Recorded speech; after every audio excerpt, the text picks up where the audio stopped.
Yeah, it's my fault, I call it. It sort of came up in 2012, the possibility of, I guess, like talking to some studio people about how would they feel about doing a movie about Henry V. And they said yes. And so I like quickly grabbed David and sat on Bondi Beach and I was like, how would you feel about doing this? And that's where it all kicked off. So you got the thumbs up, now you just needed somebody to head it with you. I needed to hide behind somebody. Why this hides? It's like, great partnership. You know, like declare yourself, then hide. Yeah. I mean, that's one of the things I love about making movies is that for a brief period, by brief I mean, you know, a couple of years or whatever, I just suddenly, I'd school myself up on some kind of strange abstract corner of history or whatever. I love it. It's just do it so intensely, just read like crazy about it. In this instance, like a 50-year period in the 15th century.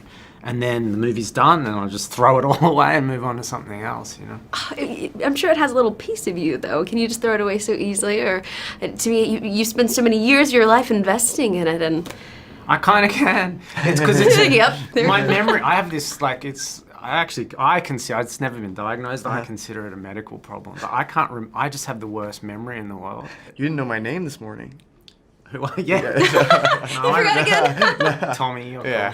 Ooh, it's Tim. Tommy Chala. Serious question you're gonna get today. Okay. You were king for a day. What would you do? Oh, if I was king for a day, what would I do? Make myself king forever.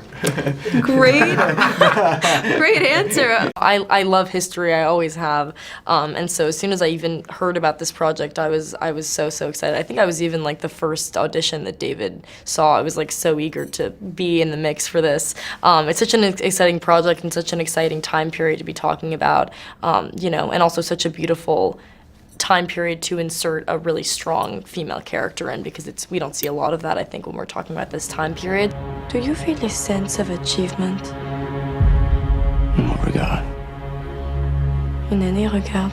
A lot of the men in the movie are so kind of hungry for power, and there's this kind of urgency and this greed and everything, and all the women that come in are very kind of strong, and they kind of, to me, are like the eyes of the movie. They see everything that's happening, and they're kind of more aware of it than the men, or it seems at least, and they come in with these voices of reason that I think, you know, the king ends up really needing at the end. Did you have any say in Tim's character as he played that character you've already been? No, only in the writing, yes, but I wasn't sitting there going, Timmy, that's not the way I did it.